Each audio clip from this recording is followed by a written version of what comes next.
우리는 지금 이스라엘과 블레셋이 소고와 아세가 사이에 있는 한 엘라 골짜기에서 진을 펼치고 전쟁하는 이야기를 살펴보는 중에 있습니다. 여러분, 이 엘라 골짜기에 블레셋 편의 한 장수가 나와 싸움을 도두고 있습니다. 그는 키가 거의 3m나 되는 어마어마한 체격을 가진 장수였습니다. 그가 이스라엘 백성들을 향해 외치고 있는 말을 공동 번역이라는 성경 번역은 이렇게 이야기를 하죠. 17장 8절을 그렇게 번역합니다. 전열을 갖추어 나오면 어쩌겠다는 말이냐. 너희 사울의 졸개들아, 이 블레셋 장수와 맞서 싸울 자를 골라서 이리로 내려 보내 보아라. 그는 끊임없이 이스라엘 백성들에게 도발합니다. 이 모욕의 말을 40일 동안이나, 그것도 아침 저녁으로 듣고 있는 이스라엘 군대 가운데 어느 한 사람도 골리앗과 맞서려고 하지를 않습니다. 이스라엘 사람들 모두가 두려워합니다. 떱니다. 놀랍니다. 그런데 여러분, 40일째 되던 날 어디서 나타났는지 모를 한 어린 소년이 여러분 이스라엘 군대 안에서 큰 소리로 이렇게 떠들어댑니다. 사무엘상 17장 26절, 이 할례받지 않은 블레셋 사람이 누구이기에 살아계시는 하나님의 군대를 모욕하겠느냐. 여러분, 이스라엘 군인들의 관점에서 한번 생각해 보십시오. 지금 그들의 눈에는 엄청난 장수가 눈앞에 보입니다. 귀로는 듣고 있습니다. 야, 사울의 졸개들아 라는 모욕의 말을 듣고 있습니다. 그런데 이쪽 편에는 여러분 어린 소년이 보입니다. 누구인지도 모르겠습니다. 군인이 분명 아닙니다. 그리고 그가 하는 말이 또 들립니다. 이 할례받지 않은, 다시 말하면 이 이방인이 어떻게 우리 위대하신 하나님을 모욕하겠느냐. 여러분, 전혀 다른 두 사람의 전혀 다른 두 개의 말을 이스라엘 군대가 듣고 있습니다. 여러분, 다윗이 본 것은 이스라엘 군사들은 저 큰 내가 이길 수 없는 군인을 보고 있을 때 다윗은 그를 그저 한 사람의 이방인으로 보고 있습니다. 사울과 이스라엘은 이 싸움을 내 싸움이라고 여기고 있습니다. 그런데 다윗은 이 싸움은 하나님의 싸움이다 라고 생각하고 있었습니다. 그래서 사람들은 골리앗과 나를 비교하면서 나는 이길 수 없어 라고 생각하고 있을 때 다윗은요, 하나님과 골리앗을 비교하면서 하나님이 반드시 이기신다라는 믿음을 가지고 지금 이 말을 하고 있는 겁니다. 여러분, 이스라엘 군사들의 관점에서는요, 이런 사람, 이런 말을 하는 사람이 등장한 것은 말 그대로 하나의 사건이었습니다. 40일 동안 어느 누구도 이런 말을 하는 말을 들어본 적이 없기 때문입니다. 그래서 누군가가 이 일을 사울 왕에게 보고합니다. 사울은 그 이야기를 전해 듣고는 궁금하겠죠. 도대체 우리나라에 어떤 이렇게 용맹한 장수가 지금껏 가만히 있다가 이제 이렇게 한번 싸워보겠다고 나오는 거냐. 그리고 다윗을 데려오게 합니다. 여러분, 골리앗이라는 문제를 풀지 못해 골몰하고 있는, 이러지도 저러지도 못하는 지도자 사울 입장에서는 여러분, 이런 말을 하는 사람이 있다는 자체가 하나의 기쁨, 생수와 같은 기쁨이 되었을 겁니다. 악령으로 인한 사울의 번뇌를 아무도 해결할 수 없을 때 그 문제를 해결해 줄 사람으로 알아보고 데려옴을 당하였던 다윗은 지금 골리앗이라는 문제를 아무도 풀지 못할 때에 이 문제를 풀어줄 수 있는 한 사람으로 또 한 번 알아보고 데려옴을 당하고 있는 겁니다.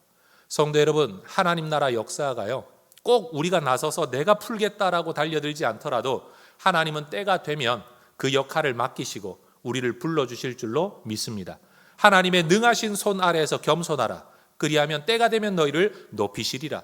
여러분, 기름 부음 받은 다윗, 하나님의 성령의 감동을 받은 다윗이 거만하고 교만하게 설치고 다닐 때가 아니라 하나님의 의분을 가지고 어떤 말을 하고 자기 삶을 그저 아버지의 심부름을 행할 때에 하나님께서 이런 신비한 방법으로, 우리는 이것을 섭리라고 말을 합니다. 하나님의 오묘한 섭리 속에서 지금 다윗을 점점 이스라엘 역사의 중앙무대로 지금 세워가고 계신 것을 우리는 보게 되는 거죠. 여러분, 믿음으로 살면서 하나님이 이렇게 세워가시는 귀한 섭리의 역사를 우리 모두가 누릴 수 있게 되기를, 하나님이 우리를 이렇게 사용하시게 되기를 먼저 주의 이름으로 축원합니다. 그런데 여러분, 왕이 누군가를 알아보고 데려오라 라고 했으면 그 다음 연출되는 장면은요, 왕이 그에게 질문하겠죠. 너 누구냐? 네 집 자식이냐? 뭐하는 사람이냐? 이래야 정상 아닙니까? 근데 성경은요, 이 만남에서 사울은 좀 더 수동적이고 다윗이 오히려 더 주도적이고 적극적으로 왕에게 이야기하고 있다라고 묘사합니다. 32절 보십시오. 다윗이 사울에게 말하되 그로 말미암아 사람이 낙담하지 말 것이라. 주의 종이 가서 저 블레셋 사람과 싸우겠습니다 라고 말을 합니다. 한번 따라해 볼까요? 낙담하지 마십시오. 제가 싸우겠습니다. 여러분, 사울에게 지금 다윗이 하고 있는 말이 딱 이 두 가지 핵심입니다. 낙담하지 마십시오. 제가 싸우겠습니다. 저는 이 성경 구절을 묵상하면서 야고보서의 한 성경 구절이 떠올랐습니다. 야고보서 2장 15절, 16절. 만일 형제나 자매가 헐벗고 일용할 양식이 없는데 너희 중에 누구든지 그에게 이르되 평안히 가라, 덥게 하라, 배부르게 하라 하며 그 몸에 쓸 것을 주지 아니하면 무슨 유익이 있으리요. 여러분, 이것은 연약한 사람 돌보라는 성경 구절이 맞는데 왜 제가 이 구절이 생각이 났을까요? 만약 다윗이 사울에게 나와 말하기를 하나님이 이기게 하실 겁니다, 믿음을 가지십시오, 그리고 나가 싸우십시오, 왜 가만히 계십니까? 라고 말을 했다면 여러분, 사울이 이 말에 대하여 어떻게 반응을 했을까요? 위로가 되었을까요? 힘이 되었을까요? 아마 이렇게 대답했을 겁니다. 이 어린 소년 주제에 네가 뭘 한다고? 당장 아마 분노로 반응했을 것입니다. 다시 말하면 다윗이 가지고 있었던 믿음이 사울에게는 지금 아무런 도움이 되지 않는다는 거예요. 여러분, 사울이 하나님 모르는 사람 아닙니다. 하나님께 기름 부음 받았고 하나님의 영의 감동을 받아 그도 예언을 한 적이 있을 만큼 선지자 가운데 사울도 있느냐라는 말을 들을 만큼 영적인 체험을 했던 사람입니다. 그런데 그는 지금 믿음을 잃어버린 사람이죠. 하나님의 영이 떠나버렸죠. 하나님의 감동이 없는 상황에 있는 거죠. 이런 사람에게 나아가서 믿음 어디 있냐, 믿음 회복해라 라고 말한다고 믿음이 갑자기 생겨나는 게 아니라는 거죠. 다윗은 그렇게 말하지 않았습니다. 다윗은 이렇게 말합니다. 하나님 살아 계십니다. 그러니 내가 싸우겠습니다. 우리라면 이렇게 말했을 겁니다. 하나님 살아 계십니다. 그러니 나가 싸우십시오. 그러나 다윗은 말합니다. 하나님 살아 계십니다. 내가 싸우겠습니다. 여러분, 우리 그리스도인들이 믿음을 이야기하고 누군가를 권면한다라고 말을 할 때 여러분, 우리가 이런 실수를 잘 범하는 것 같아요. 성경 봐, 하나님 살아 계셔. 그러니 믿어. 걱정하지 마. 두려워하지 마. 이렇게 해, 저렇게 해. 이미 마음이 상해버렸고 이미 좌절되어 있는 사람에게 여러분, 이 말은 안 한 것보다 못하지는 않겠지만 이런 형편에 있는 사람들에게는 이 말 자체가 큰 힘이 되지를 않습니다. 하나님의 살아계심과 하나님의 함께 하심을 믿어야 한다라고 상대방에게 말하기 이전에 하나님 살아계신다, 그러니 내가 너를 위해 이렇게 하겠다. 우리가 지금껏 해왔던 말, 지금껏 해왔던 신앙의 권면과는 전혀 다른 차원의 모습을 다윗이 보여주고 있는 것이 제 눈에 들어왔다라는 겁니다.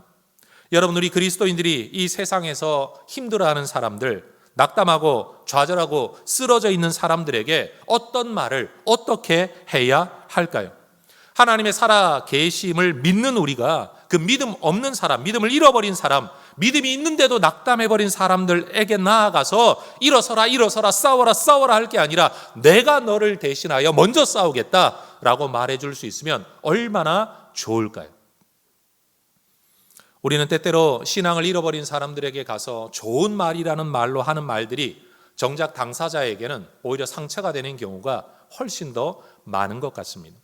우리 자녀들이 어떤 이유로 믿음 잃어버리고 예배를 잃어버리고 여러분 교회 생활 다 잃어버렸을 때 부모님들은 너무 속상해서 속마음은 그게 아닌데도 입으로 이런 말을 할 때가 있죠. 야, 하나님 예배도 안 드리고 믿지도 않고 기도도 안 하고 네가 일을 하는데 그 일이 잘 되겠냐? 가만 들어보면 무슨 저주처럼 들려요.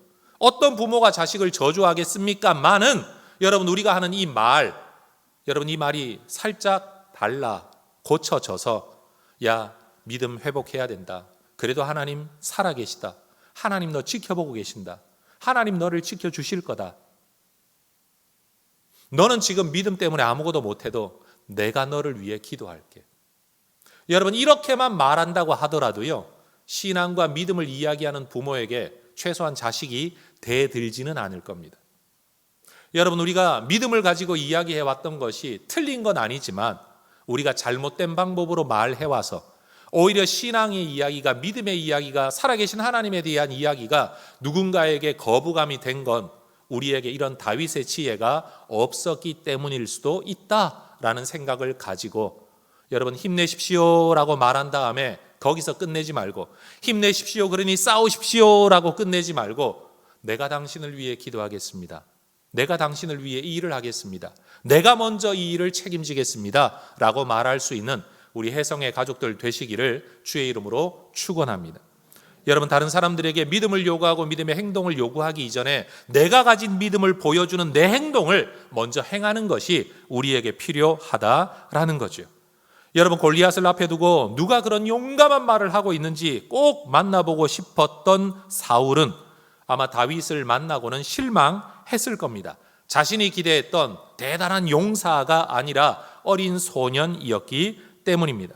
그래서 33절에서 이 다윗에게 여러분 사울은 이렇게 말합니다. 네가 가서 저 블레셋 사람과 싸울 수 없으리니 너는 소년이요 그는 어려서부터 용사임이니라. 요즘 말로 하면 이런 말 아니겠습니까? 마음은 고맙다, 용기는 가상하다, 그런데 너 같은 소년이 뭘 할 수 있겠냐? 너는 기껏해야 막대기 들고 양치던 사람이었고 저 사람은 어려서부터 전쟁터에서 자라난 용사이다 라는 거죠. 대단한 해결책이 될 사람을 만날 것을 기대했던 사울로서는 한마디로 김 빠지는 상황이었을 겁니다. 물론 이런 말을 하는 다윗을 두고 엘리압은, 큰형 맏형 엘리압은 분노했었죠. 너 따위가. 최소한 사울은 분노하지는 않습니다. 그러나 여러분, 엘리압이나 사울이나 사고방식의 근저에는 똑같은 관점이 있었습니다. 그게 뭡니까? 하나님과 골리앗을 대조하는 다윗의 관점이 아니라 골리앗과 다윗을 대조하는 관점을 가지고 있었다는 점에서는 큰형 엘리압이나 사울이나 똑같았다라는 말이죠. 그렇습니다. 여러분, 다윗은 막내였습니다. 하카톤, 작은 자였습니다. 여러분, 이렇게 연약한 자, 작은 자, 어린 소년, 너는 소년이다, 이 관점은 틀린 게 아닙니다. 객관적입니다. 이성적입니다. 합리적입니다. 여러분, 우리는 사울의 이 말을 두고 불신앙이라고 말해서는 안 됩니다. 저는 최소한 사울이 하고 있는 이 말을 두고 이게 불신앙의 말이다 이렇게 말할 자신은 없습니다. 누가 보더라도 사울이 타당한 상황 판단을 하고 있는 거죠. 그는 용사요 너는 소년이라. 그는 어려서부터 전쟁터에서 자라난 사람이고 너는 한 번도 전쟁해 보지 않은 어린 소년이다. 여러분, 지나가는 사람 누구를 붙들고 물어도 이 관점이 합리적이고 타당한 관점입니다. 그런데 여기서 꼭 하나 우리가 생각해야 할 것, 너무나도 합리적이고 너무나도 이성적이고 너무나도 객관적이고 너무나도 타당한 관점을 가지고는 있었지만 사울에게는 다윗의 가슴을 뜨겁게 만드는 성령의 감동이 없었습니다. 다윗도 자기가 소년이라는 거 압니다. 자기가 목동이라는 거 압니다. 군인도 아니라는 거 압니다. 여러분, 전쟁을 위해 부름받을 수 있을 만한 객관적 자격도 갖추지 못한 사람이라는 걸 알고 있습니다. 그럼에도 그는 골리앗과 맞서겠다라는 마음에 분, 열심과 열정이 있었습니다. 사울도 객관적인 사실은 너무 잘 알고 있었습니다. 그런데 그 객관적 사실을 극복하고 넘어서서 뭔가를 해보려는 마음의 감동은 없었습니다. 저는 우리 그리스도인들이 이 땅을 사는 동안에 상식적으로 살고 합리적으로 살고 누가 보더라도 객관적인 타당성 속에서 살아야 된다라고 늘 강조하는 사람입니다. 성경을 두고 무조건 읽어라 믿어라 할 게 아니라 성경이 얼마나 논리적이고 얼마나 문학적이고 얼마나 놀랍게 쓰여져 있는 책인지를 연구해서 전달을 하면 성경 충분히 믿을 만하고 믿으라고 강요하지 않아도 믿을 수밖에 없는 말씀이라고 저는 확신합니다. 다시 말해, 객관적으로 설교하고 합리적으로 설교해도 충분히 설득력이 있다라고 저는 믿고 있습니다. 그런데 여러분, 그 위에 그런 타당한 상황 판단을 넘어서는 하나님의 성령으로 인한 감동이 과연 우리에게 있느냐라는 거죠. 성경을 객관적으로 보더라도 성령은 성경을 통해 역사하시는 줄로 저는 믿습니다. 삶도 똑같다는 거예요. 객관적이고 합리적으로 이성적으로 여러분 세상을 살아가더라도 그 속에서 살아계신 성령이 내게 주시는 감동이 있다는 사실이죠. 여러분, 이런 감동을 경험해 보신 적이 있으십니까? 가슴이 뜨거워져서 하지 않고서는 못 베기게 만드는, 하지 않아도 될 일을 하게 만드는 가슴의 불, 성령으로 인한 불, 하나님으로 인한 불을 경험해 보신 적이 있냐라는 거예요. 사울은 지금 하나님을 버린 이후에 그 하나님의 영의 감동이 사라져 버린 사람이 되고 말았습니다. 그리고 자기 자신 안에서도 하나님을 향한, 하나님을 위한 어떤 감동도 그 내면에 없었습니다. 그 결과 사울은 자기 한계 안에 머물러서 합리적이고 이성적인 판단 속에서, 누가 봐도 맞는 판단이에요. 그런데 그 한계 안에 머물러 그것을 넘어서지 못하는, 어떤 도전도 할 수 없는 두려움에 사로잡혀버린 그런 삶을 살아가고 있다라는 거죠. 여러분, 다윗도 자신이 전쟁의 전투 경험이 전혀 없는 한 소년일 뿐이라는 사실을 알고 있습니다. 그런데 다윗에게는요, 하나님을 향한 열정이 있었는데 그 열정이 어디에서 나왔는지 자신만이 가진 은혜의 경험이 있었습니다. 그 은혜의 경험이 뭡니까? 34절 5절의 내용이죠. 주의 종이, 내가 다윗이 아버지 양을 지킬 때에 사자나 곰이 와서 양떼에서 새끼를 물어가면 내가 그 사자와 곰을 따라가서 그것을 치고 그 입에서 새끼를 건져내었고, 그 사자와 곰이 일어나 나를 해하고자 하면 내가 그 수염을 잡고 그것을 쳐 죽였었습니다. 여러분, 곰이나 사자는 어린 소년이 맞대면하기에는 너무 큰 대상이죠. 절대로 이길 수 없는 야수들 아닙니까? 강하고 두려운 존재 아닙니까? 그럼에도 불구하고 다윗은 하나님의 은혜로 말미암아 승리의 경험을 가지고 있었던 겁니다. 그리고 이런 승리가 자기 능력에서 나오는 게 아니라 하나님의 은혜라는 사실도 그는 알고 있었습니다. 그런 경험과 그 경험에 대한 믿음의 고백이 있을 때, 여러분, 지금 그 경험이 다윗으로 하여금 골리앗에 맞서겠다라는 용기를 가지게 만들었다는 거죠. 그게 36절 7절입니다. 주의 종이 사자와 곰도 쳤은즉 살아계시는 하나님의 군대를 모욕한 이 할례받지 않은 블레셋 사람이겠습니까? 그가 그 짐승의 하나처럼 될 겁니다. 또 다윗이 이르되 여호와께서 나를 사자의 발톱과 곰의 발톱에서 건져내셨은즉 나를 이 블레셋 사람의 손에서도 건져내실 겁니다. 이게 오늘 설교의 제목이에요. 한번 따라해 볼까요? 여호와께서 나를 건져내셨은즉 건져내시리이다. 다윗은 지금 자기가 골리앗을 이길 수 있는 월등한 비교 우위의 능력을 가지고 있다, 그 말하고 있는 게 아닙니다. 또는 골리앗이라는 문제가 사자나 곰의 문제보다도 훨씬 더 약한 그런 문제라고 말하고 있는 것도 아닙니다. 다윗은 사자와 곰과 싸워 이긴 자신의 능력을 자랑하고 있는 게 아니라 그런 상황에서 자신을 건져주신 하나님의 은혜에 대하여 간증하고 있는 겁니다. 그리고 그 은혜의 경험이 어떤 상황에서도 나를 건져주실 것이라는 믿음을 가지게 만들었고, 그 믿음이 오늘 용기와 담대함으로 표현되어지고 있다라는 것이죠. 아버지의 양을 들판에서 지킬 때에도 두려움에 맞서고 곰과 사자에게 맞설 때 자신을 도우셨던 하나님이 하나님 아버지의 양, 바로 이스라엘 백성들을 지키기 위해서 내가 저 곰과 사자와 같은 골리앗과 맞설 때에도 하나님 나를 지키실 거라고, 내 능력이 어떠하다가 아니라 하나님 나를 지키실 거라고 고백하고 있다는 겁니다.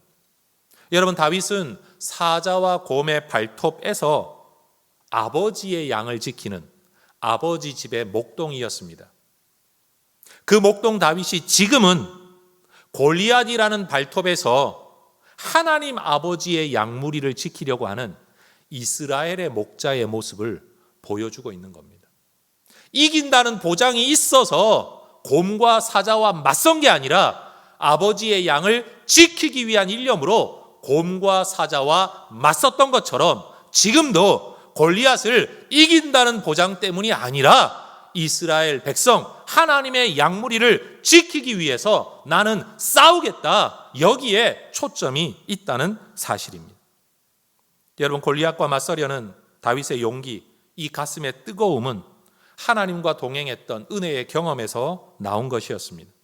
하나님과 동행해본 경험, 하나님의 은혜를 누려본 경험이 이제껏 걸어본 적 없는 길을, 싸워본 적 없는 싸움을 싸울 수 있게, 걸어갈 수 있게 만드는 동기부여, 용기가 되었다라는 겁니다. 여러분, 문제에 맞설 힘은 문제를 극복한 경험에서 나오는 것 아니겠습니까?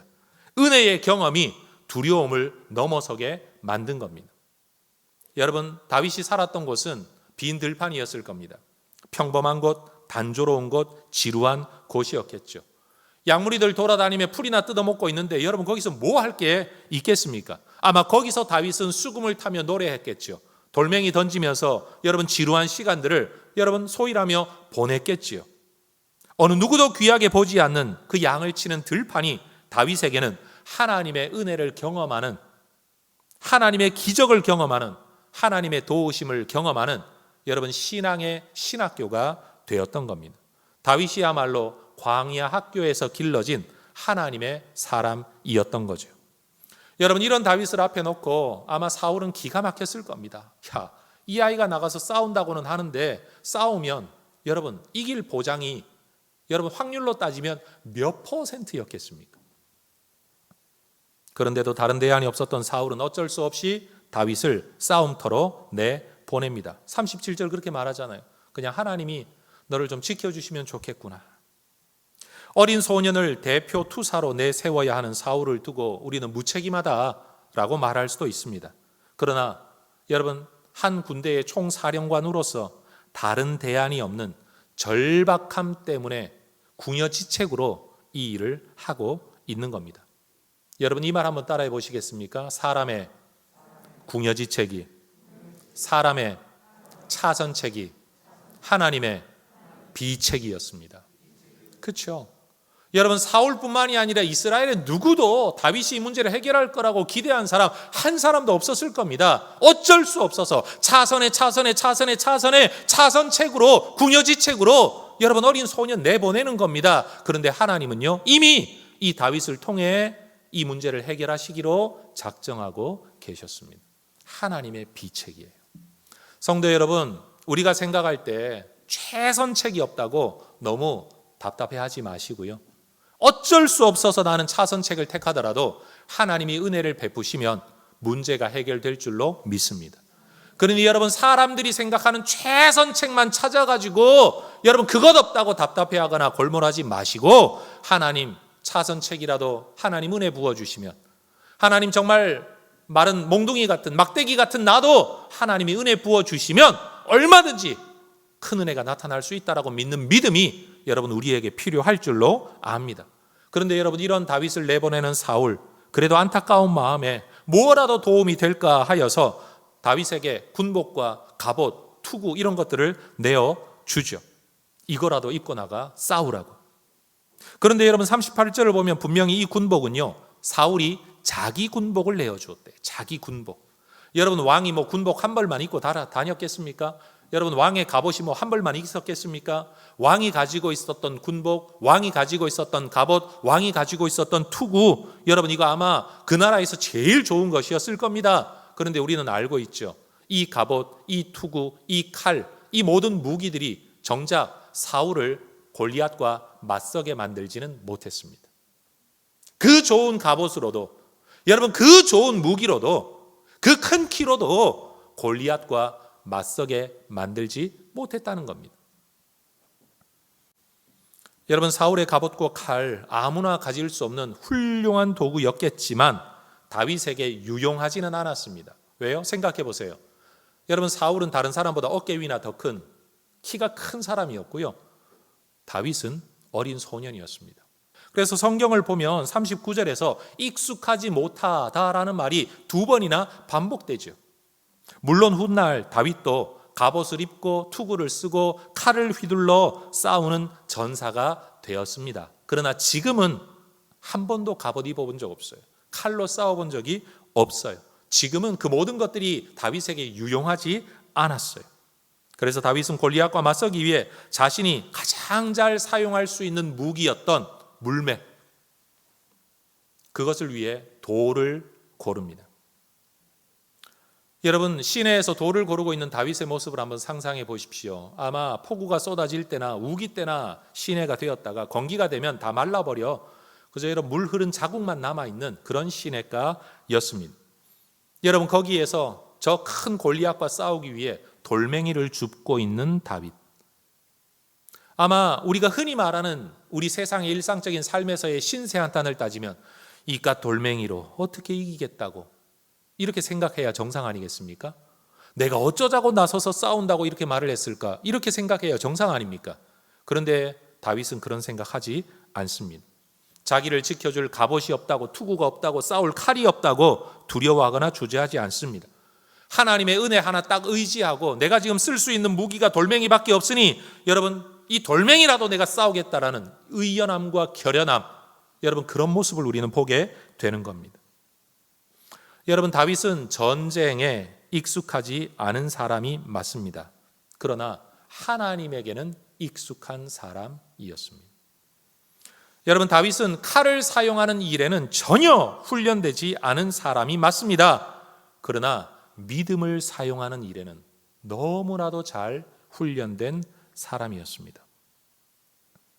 사람들은 어디에서 이기기를 원할 때마다 더 나은 무기를 찾습니다. 돈이 무기일 때는 돈을 찾고, 사람이 무기일 때는 사람을 찾고, 능력이 무기일 때는 능력을 찾죠.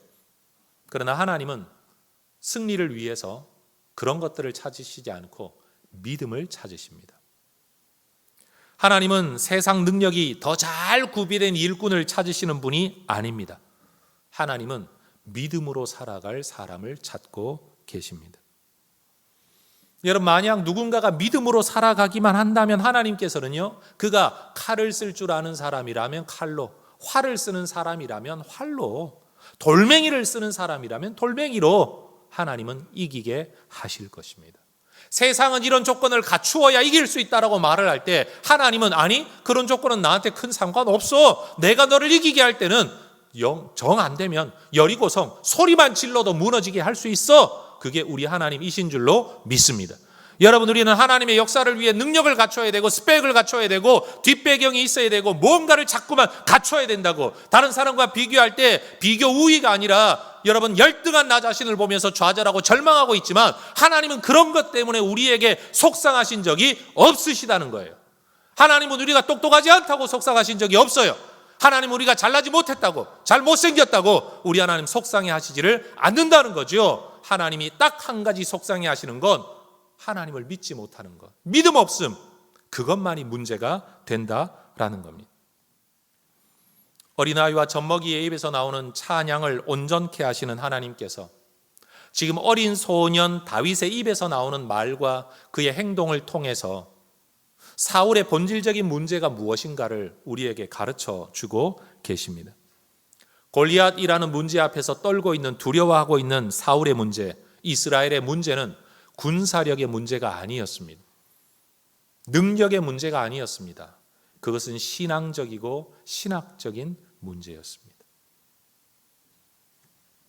세상은 우리에게 너희가 문제에 맞서려면, 문제를 해결하려면, 문제를 이겨내려면, 극복하려면 세상이 생각하는 수준의 조건을 갖추어야 된다라고 끊임없이 우리에게 이야기합니다. 그러나 다윗은 세상의 조건 갖추지 않았습니다.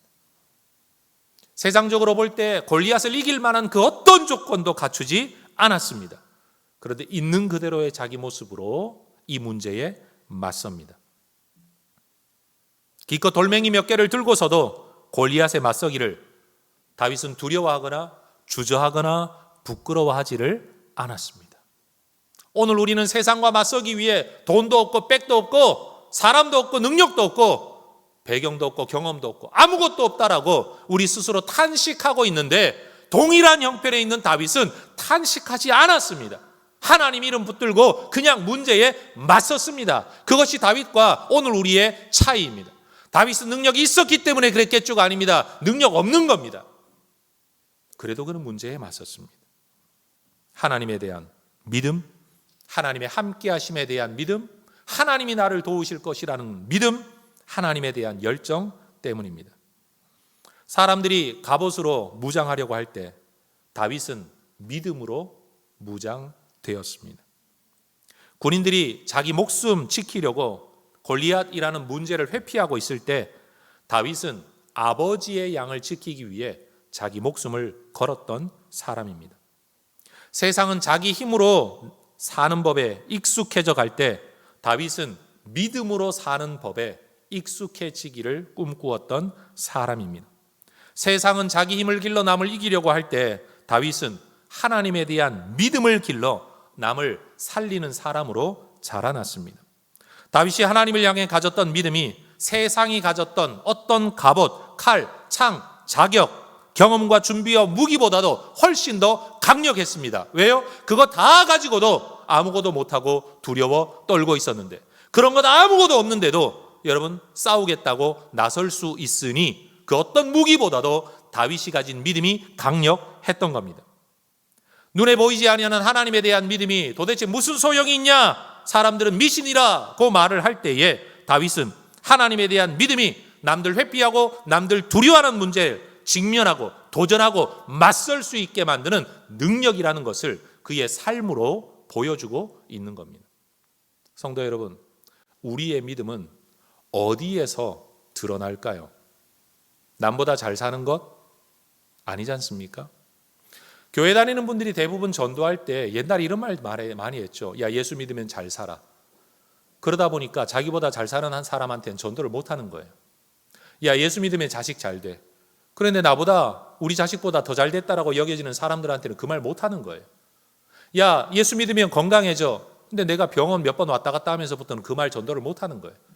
우리가 전도라고 말했던 수많은 것들이 얼마나 세속적이고 세상적이고 믿음의 본질이 아닌가를 우리는 알게 되는 거죠. 여러분, 우리의 믿음이 어디서 드러납니까? 비교 우위의 자격을 갖추는데, 남보다 더 나은 갑옷을 가지는데, 남보다 더 잘 드는 칼을 가지는데, 남보다 더 나은 기술을 가지는데 있지 아니하다는 사실이에요. 그 모든 걸 가진 사람들이 못하는 일을 우리는 기꺼이 행할 때, 그 모든 것을 가지고도 두려워할 때 우리는 용기를 가지고 나설 수 있을 때, 그때 비로소 믿음이 드러나는 겁니다. 남들이 두려워하여 회피하는 문제에 맞설 수 있는 다윗의 이 내면의 힘, 그 내면의 힘의 본질이 무엇입니까? 그것은 과거의 경험에서, 하나님의 은혜의 경험에서 나오는, 그래서 과거에 대한 경험이긴 하지만 그 하나님에 대한 믿음 때문에 한 번도 직면해 본 적 없는 새로운 문제에도 맞설 수 있다라고 말하는 용기야말로 진정한 믿음의 모습이었습니다. 성도 여러분, 우리에게 이런 담대함과 이런 용기가 있어지기를 주의 이름으로 축원합니다. 그건 여러분 자격을 갖추는 데서 오는 용기가 아닙니다. 여러분, 교회가 사람이 더 많아지고 예산이 더 많이 생겨서 만들어진 용기는요, 거만함이죠. 거만함. 돈 있고 백 있으니까 우린 할 수 있다 라고 말하는 건 여러분 그 믿음이 아닌 겁니다. 돈도 없고 백도 없고 사람도 없는데도 우리는 하나님 영광을 위해 일을 하겠다, 결과가 어찌 되었든 하겠다, 이게 진짜 믿음의 용기라는 사실입니다. 다윗은 남다른 자질이나 훈련이나 배경이나 무기나 사람들의 지지를 자기 힘의 근원으로 삼지 않고 오직 하나님을 자기 모든 힘의 근원으로 삼았습니다. 그래서 그는 훗날 시편 18편 29절에서 그렇게 노래하죠. 내가 주를 의뢰하고 적군을 향해 달리며 내 하나님을 의지하고 담을 뛰어넘습니다. 주를 의뢰하고 하나님을 의지하고. 여러분, 다윗은 지금 내가 적군을 향해 달린다는 말할 때 이기겠다 이 말 하고 있는 게 아닙니다. 반드시 이긴다 그 말하는 것도 아닙니다. 적군을 향해 달릴 수 있는 그 마음, 결과가 어찌 되든지 달려 들어갈 수 있는 마음이 어디에서 나오는 거냐? 주를 의뢰함으로, 주를 의지함으로. 그렇죠. 예수 믿는 사람들의 믿음의 본질이 이거 아닙니까? 살아도 주의 뜻, 죽어도 주의 뜻, 잘 되어도 주의 뜻, 못 되어도 주의 뜻. 결과는 우리 손에 달린 게 아닌데 나는 내 삶이 하나님의 손 안에 있다, 이 믿음 하나 때문에 여러분 해야 할 일을 감당해낼 수 있는, 직면할 수 있는 담대함과 용기가 예수 믿는 사람들에게 있다라는 거예요. 세상 사람들은 이긴다는 보장이 없으면 못 움직이죠. 그런데 우리는 진다라고 할지라도 이것이 하나님의 뜻이라면 순종하겠다. 여러분, 그게 바로 믿음의 사람들의 모습 아니었습니까? 우리가 살아가는 동안 어릴 때의 성장, 환경과 배경 매우 중요합니다. 사실 여러분, 태어나서 한 20세 때까지 경험이 남은 60년, 70년의 삶의 모든 모습을 결정 짓는 걸 보면 어릴 때 성장할 때의 그 기본 환경이 얼마나 중요한지 몰라요. 그런데 여러분, 이미 지나가 버렸잖아요. 성장 환경 탓하고 부모님 탓하고 어릴 때에 뭐 탓하기에는, 그리고 내가 능력 없음을 탓하기에는 지금 와가지고 여러분 능력을 가꾸어 본들을 뭐 얼마나 가꾸겠어요. 지나온 삶도 그 탓하면서 지내왔는데 앞으로 남은 내 생애도 그거 탓하면서 살아간다면 우리의 삶이 달라질 게 뭐가 있겠냐는 거죠. 한동안 한국 교회가 내적 치유라는 말이 정말 유행했던 때가 있습니다. 내적 치유. 쓴 뿌리 이런 단어를 써가면서 어릴 때 또는 과거에 있었던 마음의 경험들을 이걸 빨리 치료해야 우리가 건강하게 살아갈 수 있다. 맞는 말이긴 합니다. 왜곡되어 있는 경험, 그 왜곡된 인식이 우리의 삶에 자꾸만 발목을 잡는 경우가 있죠. 그런데 저는 이런 생각이 들었어요. 저 내적 치유는 도대체 언제까지 해야 치유가 될까? 언제까지 해야 치유가 될까? 어떤 사람들은 신앙생활, 교회생활 하는 동안에 몇 번의 좋지 않은 경험, 반복적인 몇 번의 경험으로 인해서 마음속에 쓴뿌리가 쌓이는 사람들이 실제로 있죠. 교회 탓하고 목사 탓하고 장로 탓하고 성도 탓하고 내가 받은 상처를 탓하면서, 여러분 그러면서 교회 공동체에 들어가지도 못하고 나오지도 못하고 믿음을 떠나지도 못하고 들어오지도 못하고 이러지도 못하고 저러지도 못하고 살아가는 분들이 이 세상에, 이 땅에 지금 얼마나 많은지 몰라요. 교회 바깥에 있는 분들에게 예수 믿냐 그러면 믿는데요. 그런데 교회는 왜 안 나가냐 그러면 교회는 싫대요. 그런데 여러분 성경은 분명히 말합니다. 그 불완전한 교회를 위해 예수는 자기의 목숨을 내어놓았다라고 말을 하는데, 우리는 완전한 교회를 찾기 위해서 완전하지 않은 교회는 갈 수 없다라고 말을 하고 있는 게 얼마나 비성경적이냐는 거예요. 하나님은 교회가 완전하기 때문에 섬기라고 말하지 않습니다. 그 연약한 성도들끼리의 만남 속에 서로를 위해 기도하고 서로의 상처를 보다듬어주고 서로의 약점을 담당하는, 약점이 있다는 말 아닙니까? 약점을 담당하는 그 모습이 교회라고 이야기를 하고 있는데, 우리는 완전한 목사를 찾아다니고 완전한 교회 찾아다니고 내가 어디를 가든지 싫은 소리 한마디도 안 듣고 상처받지 않는 교회를, 여러분 가상에 존재하지도 않는 교회를 가상정해 놓고 그 교회를 기다리느라고, 그 교회를 찾느라고 오늘 섬겨야 할 모든 시간, 인생을 허비하고 있는 사람들이 얼마나 많으냐라는 거예요. 제가 감히 이런 이야기를 한번 해봅니다. 부모 탓하고 어릴 때 탓하고 아픔 탓하고 상처 탓하는 거 그만했으면 충분하지 않습니까? 더 중요한 건 이거예요. 그런 것들에 내 마음과 에너지를 허비하기에는, 그런 것들 탓하면서 남아있는 내 인생을 하나님 기뻐하는 모습으로 살아가지 못하게 되는 건, 그러기에는 내 인생이 너무 아깝지 않냐는 거예요. 그 사람 때문에 내 인생 망치기에는 내 삶이 너무 아깝지 않냐는 거예요. 그 목사한 사람 때문에 내 신앙생활의 부요함을 포기하기에는 하나님 안에서의 이 복이 너무 아깝지 않냐는 거죠. 그 몇몇 교회에 대한 경험 때문에 교회 공동체, 성경이 말하는 교회 공동체의 아름다운 교제를 포기하기에는 여러분 신앙의 부요함을 그렇게 다 포기하기에는 너무 아깝지 않냐는 거죠. 여러분 우리도 골리앗 앞에 맞서는 다윗처럼 내 상처가 크다고 할지라도 하나님의 은혜는 더 크다. 내 능력은 연약하다고 할지라도 하나님은 더 크시다. 여러분 이 믿음을 가질 수 있기를 주의 이름으로 축원합니다. 요한일서 4장 4절은 그렇게 말씀하죠. 자녀들아 너희는 하나님께 속하였고 또 그들을 이기었나니 이는 너희 안에 계시니가 세상에 있는 자보다 크심이라. 여러분 다윗은 이 사실을 믿었어요. 구약의 인물이지만 신약의 이 성경을 믿었어요. 내 안에 계신 하나님이 세상에 있는 저들보다 크다. 내 하나님이 골리앗이 섬기는 신보다 크다. 내 하나님이 골리앗보다 크다라는 사실을 다윗은 믿었다는 말이에요. 그러니 여러분 사울의 문제는 군사력의 문제가 아니에요. 덩치의 문제가 아니에요. 능력의 문제가 아니에요. 신앙적인 문제, 신학적인 문제라는 거죠. 여러분 우리가 세상과 문제 앞에서 두려움 때문에 아무것도 못하는 것은 어쩌면 능력이 없어서가 아니라 믿음이 없어서일지도 모릅니다. 그래서 베드로는 우리에게 이렇게 권면하지요. 베드로전서 5장 8절 9절 근신하라 깨어라 너희 대적 마귀가 우는 사자같이 두루다니며 삼킬 자를 찾나니 너희는 믿음을 굳건하게 하여 그를 대적하라. 근데 여러분 이 성경 구절 이상하지 않습니까? 너희 대적 마귀가 우는 사자같이 두루다니며 삼킬 자를 찾나니, 그럼 그 다음에 어떤 말이 나와야 돼요? 조심해라, 근신해라, 숨어라, 피해라 라고 말해야 정상 아닙니까? 그런데 성경 뭐라고 말하죠? 대적해라. 어떻게 해요? 믿음을 굳건하게 해 대적해라.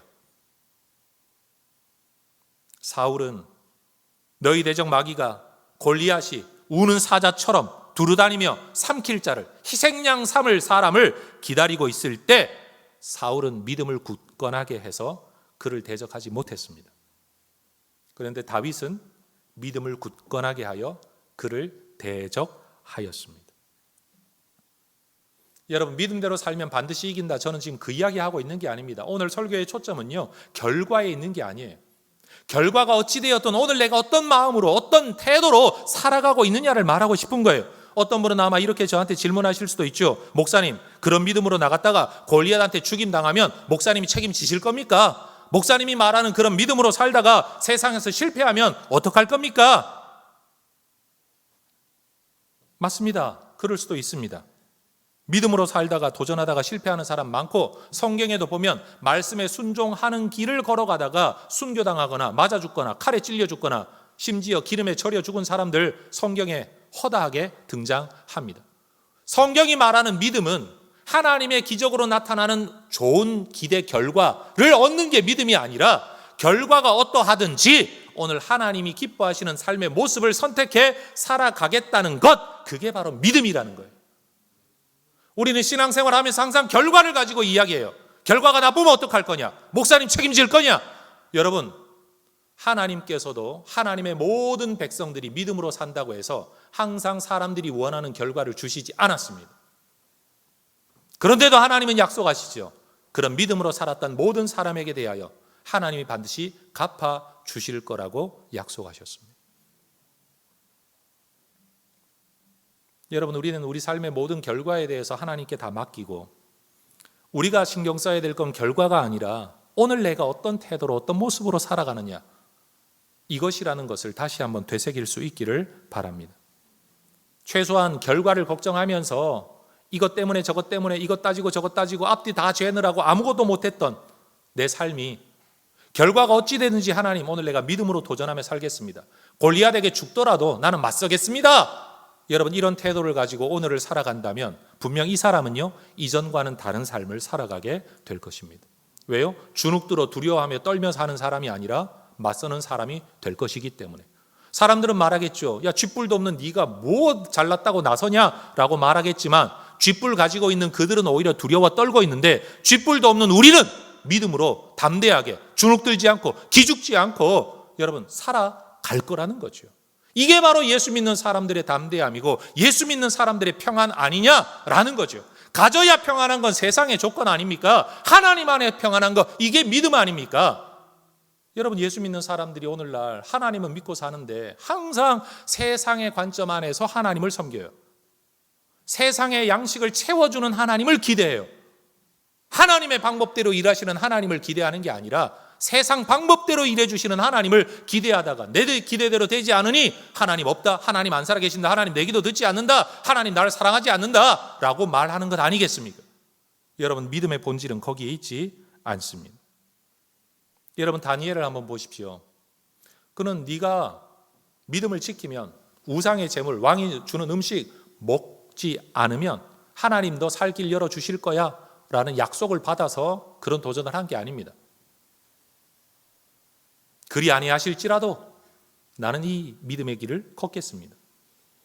여러분, 30일만 기도 참으면 살아남을 수 있습니다. 지나가는 소나기만 피하면 됩니다. 아니, 굳이 시간 지켜, 장소 지켜, 창문 열어놓고 기도할 게 아니라 여러분 혼자 몰래 화장실에 앉아서 기도해도 되잖아요.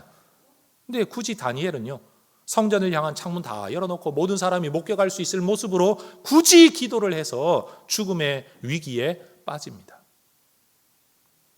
다니엘처럼 그렇게 하나님, 나는 내 모습 지키겠습니다. 결과가 어찌 되든 나는 내가 지킬 믿음을 지키겠습니다라고 살아간다면 분명 우리의 삶은 달라지지 않을까요? 아브라함이 아들을 바치라는 제사의 명령 앞에서 여러분, 그는 아들을 바칩니다. 아들을 잃더라도 말씀에는 순종하겠다. 그 결과로 다시 살아나는 은혜를 얻기는 했지만, 여호와 이레의 간증을 하기는 했지만, 여러분, 아브라함의 믿음은 아들을 돌려받은 믿음이 아니라 자기 아들마저도 아끼지 아니하고 말씀에 순종했다라는, 그 문제에 직면했다라는, 그것이 아브라함의 믿음이라는 거예요. 에스더도 마찬가지 아닙니까? 죽으면 죽으리이다. 왕 앞에 누구든지 부르지 않았는데도 나가면 잠재적인 암살자로 여겨 처벌받는 시대에 죽으면 죽으리이다 하고 그 앞에 나갔을 때 결과적으로 자기 민족을 살리고 이스라엘의 부림절이라는 절기가 만들어지기는 했지만 에스더의 믿음은 그 결과에 있는 게 아니라 죽으면 죽으리이다라는 그 결심과 용기에 있었다는 사실을 우리는 잊지 말아야 할 거라는 거죠. 우리는 하나님의 기적이 우리를 다른 삶으로 이끌어 줄 거라고 늘 기대합니다. 하나님 한 번만 나타나시면, 하나님 한 번만 은혜 베푸시면, 하나님 한 번만 기적을 베풀어 주시면, 죄송하지만 그렇게 산 지가 벌써 몇십 년이죠? 무슨 기적이 있었나요? 그런데 다윗은 무슨 기적이 있거나 계시가 있어서 지금 골리앗과 맞서는 게 아니지 않습니까? 내 안에 있는 하나님을 향한 열정, 하나님에 대한 신뢰, 그것 때문에 그 길을 걸었는데 그 모습이 다른 겁니다. 사울과 다르고 이스라엘 군대와 다르고 형 엘리압과 다르고 다 하나님을 알고 제사하는 사람들이었지만 제사하는 이스라엘 백성들 그 어느 누구도 가지지 못한 삶의 모습을 다윗은 가질 수 있었다라는 겁니다. 오늘 이 설교를 준비하는데 여러분, 목사는 설교 준비하면 소위 말해 이 강단에 올라설 때까지 끊임없이 묵상하고 생각하죠. 심지어 꿈에서도 설교 준비하는 거 아십니까? 근데 오늘 아침 기막히죠. 아침에 일어나서 평상시 주일날 절대 제가 라디오 틀지 않는데 라디오를 딱 트는 순간 노래 한 곡이 흘러나왔어요. 그 순간 뭔가 번쩍하는 거예요. 맞아 이거야. 그래서 여러분, 교회 올라와서요 설교 직전에 타이핑했어요. 그 노래가 뭔 줄 아세요? You raise me up. 그 가사는 대충 이렇습니다. 내 영혼 지쳐 쓰러져 있을 때, 닥쳐온 문제들로 내 마음 무거울 때, 그때 난 거기에서 가만히 침묵 속에서 기다립니다. 당신이 내 곁에 와 앉을 때까지. 당신은 날 일으켜 세워 산 위에 서게 하시고, 당신은 날 일으켜 세워 폭풍우 치는 바다를 걷게 합니다. 나는 당신의 어깨 위에 있을 때 강합니다. 당신은 내가 될 수 있는 것 그 이상으로 나를 일으켜 세웁니다. 여러분, 이거 찬송가 아닙니다. 한 사람의 사랑에 대한 노래라고 저는 알고 있습니다. 내가 사랑하는 그 한 사람이 내 옆에 있을 때 그 사람 때문에 폭풍우 치는 바다도 걷고 산 꼭대기에도 올라가고 내가 될 수 있는 그 한계, 그걸 넘어서는 도전도 하게 만든다라고 노래하는 이 노래를 들으면서 한 사람에 대한 사랑도 사람을 이렇게 바꿔놓고 담대하게 만드는데, 여러분, 전지전능하신 하나님을 믿는 우리의 믿음이 왜 우리를 이렇게 못 만드느냐라는 거죠. 다윗은 그랬는데. 그동안 신앙생활 해오는 과정에서 우리의 마음에는 도대체 무엇이 쌓여왔을까요? 하나님에 대한 신뢰는 오늘 나를 어떻게 살아가게 만들고 있습니까? 예수 1년, 2년, 10년, 20년을 믿어오는 동안에 여러분, 오히려 초창기에는 물불 안 가리는 뜨거움과 열정으로 섬겼던 사람들이 여러분, 오히려 오래된 성도가 되면 될수록 따지는 게 많고 가리는 게 많고, 여러분, 이것 때문에 저것 때문에 못할 이유가 너무 많아져서 초창기에는 오히려 물불 안 가리는 뜨거운 열정으로 하나님을 사랑했던 사람들이 나중에는 이것저것 다 따지는 사람 돼요. 이래서 못하고 저래서 못하고, 여러분, 못할 이유만 핑계거리만 가득한 사람으로 살아가고 있는 사람이 어떻게 믿음을 쌓아왔다, 은혜의 경험을 쌓아왔다, 하나님에 대한 신뢰를 쌓아왔다라고 말할 수 있겠습니까? 어린 시절부터 살아오는 동안에 우리 내면에 쌓여왔던 경험, 그 경험에 대한 우리의 인식, 그 인식이 만들어내는 삶에 대한 우리의 태도가 오늘 우리를 만들었다면, 오늘을 살아가고 있는 경험, 경험에 대한 인식, 그 인식으로 인한 태도가 내일 내 모습을 결정할 거라는 건 너무 뻔하지 않습니까? 우리의 인생길이, 신앙생활의 길이 하나님의 은혜를 경험함으로 이전보다 더 견고하고 큰 믿음의 사람으로 성숙해 가는 우리 모두가 될 수 있기를 소망합니다. 그렇게 경험한 하나님의 은혜에 대한 확신 때문에 이전에는 두려움이 더 많았고 도전하지 못했고 꺼리는 게 더 많았는데, 이제는 더 큰 담대함으로 옛날에는 생각지도 못했던 삶의 장벽을 내가 도전해서 뛰어넘겠다라고 여러분 나설 수 있는 하나님의 사람들 되시기를 축복합니다. 젊으니까 뛰어넘었지, 젊으니까 도전했지, 이젠 나이 들어 안 돼. 여러분, 그럼 거기에 믿음은 어디에 서 있나요? 믿음의 자리는 어디인가요? 젊어서 할 수 있고 늙어서 못한다면, 돈 있을 때 할 수 있고 돈 없어서 못한다면, 현역에서 할 수 있고 은퇴해서 못한다면 물론 그런 일도 있겠지만 하나님을 향한 믿음 때문에, 하나님과 싸운 나의 관계성 때문에, 하나님에 대한 확신 때문에 오늘 나는 무슨 도전을 하고 있냐, 어떤 문제에 내가 직면하고 있냐, 어떤 적진으로 뛰어들어가고 있냐, 어떤 담벼락을 뛰어넘으려고 하고 있느냐, 여러분 진지하게 질문해 봐야 되지 않겠습니까? 세상에 대한 두려움 때문에, 이건 이 두려움 때문에, 저것은 저 두려움 때문에 아무것도 못하면서 떨고만 앉아있는, 그래서 기껏 기도한다는 것이 하나님 아무 일 없는 평탄한 삶, 형통한 삶을 주옵소서, 그 기도만 하고 앉아서 아무것도 도전하지 않고 그저 평안한 것, 그저 무탈한 것, 그저 아무 사건 없는 것, 여러분 그것들만 꿈꾸는 무기력한 그리스도인 되지 않기를 축복합니다. 세상이 요구하는 경험과 자격이 없다라는 자격지심 때문에 스스로 위축되고 스스로 포기하는 자 되지 않기를 바랍니다. 세상으로부터의 무시와 냉소, 그것 때문에 마음이 상해서 하려고 하다가 자기 스스로 포기해버리는 그런 사람 되지 않기를 원합니다. 다윗을 한번 생각해 보세요. 여러분 그의 성장 배경 속에서 지지받은 게 뭐 얼마나 있습니까? 여러분 어려서는 집에 귀한 손님 왔는데 아들들 다 불러 모으라고 하는데도 여러분 그 자리에 끼지 못하고 불러주지도 않는 아버지와 형들의 따돌림 당한 거 아닙니까? 존중받지 못한 삶 아닙니까? 이거 상처라고 말하면 내적 치유 당해야 되는 거 아닙니까? 내적 치유해야 되는 거 아닙니까? 두고 그 이야기하면서 나는 그 상처 때문에, 그 버림과 거절의 상처 때문에, 그 무시의 상처 때문에 나는 이렇게 살 수밖에 없었어요, 이렇게 말해야 정상 아닙니까? 여러분 아버지의 말씀에 순종해서 형에게 곡식 가져다 주러 갔는데 형이 야 너는 약물이는 어떡하고 여기 와 있냐, 나는 너의 거만함을 아노니 라고 무시를 당할 때 내가 뭐 잘나겠다고 나서가지고 일을 할 필요 있나, 내가 이런 욕을 먹을 필요 뭐가 있나 라고, 내가 굳이 이런 소리 들어가면서까지 이 일을 할 필요가 뭐가 있나, 네가 군인이고 저기 왕도 있는데 군사들이 이렇게 많은데 라고 말하며 주저앉을 수도 있는 것 아니겠습니까? 사울 앞에 나갔을 때 여러분 왕이 지지해주고 격려해줘서 한번 해봐야지 하는 게 아니라 네가 소년인데 뭘 할 수 있겠냐, 그렇죠? 제가 소년인데 뭘 하겠어요, 죄송해요 라고 주저앉을 수도 있지 않았겠습니까?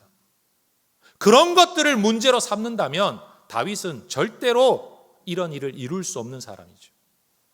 그런데 다윗은 그런 것들에 매여 살지 않았습니다. 죄송하지만 다시 한번 이야기합니다.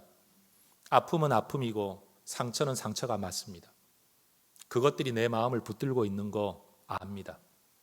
저에게도 아픔이 있고 저에게도 상처가 있고, 그래서 때로는 어떤 일에 직면을 할 때 이 문제만을 가지고 직면하는 게 아니라 나도 모르는 과거의 경험 속에 쓴뿌리가 솟아올라와 과도한 반응을 하는 저 자신을 발견할 때도 있습니다. 우리는 다 과거에 매여 있는 사람이 맞습니다. 인정합니다. 그러나 그렇게만 살기에는 하나님은 살아계시고 하나님은 내게 기름 부으셨고 성경은 우리에게 그것 이상의 삶을 말씀하고 있고 보장하고 있다는 것을 우리는 믿어야 할 것입니다.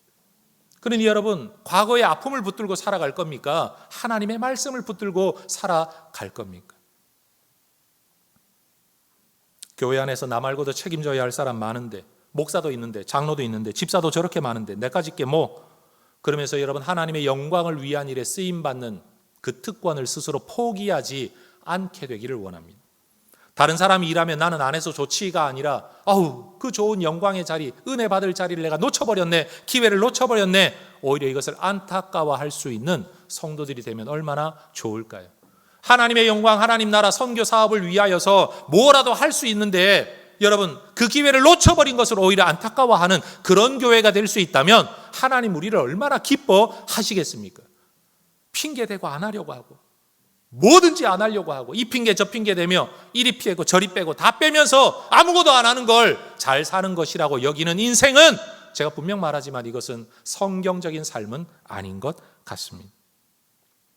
여러분 우리가 연약합니다. 우리는 정말 목동이에요. 칼 한 자루 쥐어보지 못하고 막대기 쥐고 살았던 사람이에요. 갑옷 입어본 적 없어서 너무 익숙하지 않아요. 불편한 사람들이에요. 돈이 있어봤습니까? 권력이 있어봤습니까? 명예가 있어봤습니까? 여러분 아무것도 가져본 적이 없는 사람들이, 그런 게 주어지면 오히려 불편할 사람들이에요.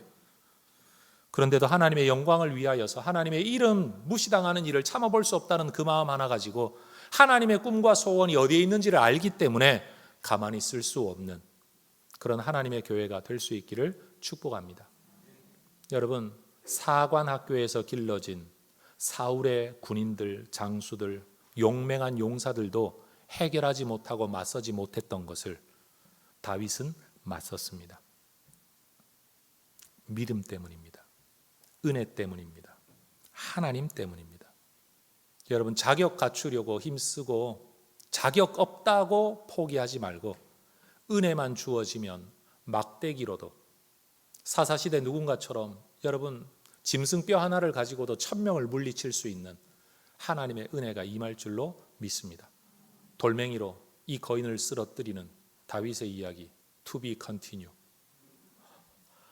여러분, 우리 하나님의 손에 쓰임받는 돌멩이처럼 여러분 우리의 인생이 능력 따지지 아니하고 은혜 붙들고 하나님의 도구로 쓰임받는 우리 혜성교회와 성도들 되시기를 축복합니다. 기도하겠습니다.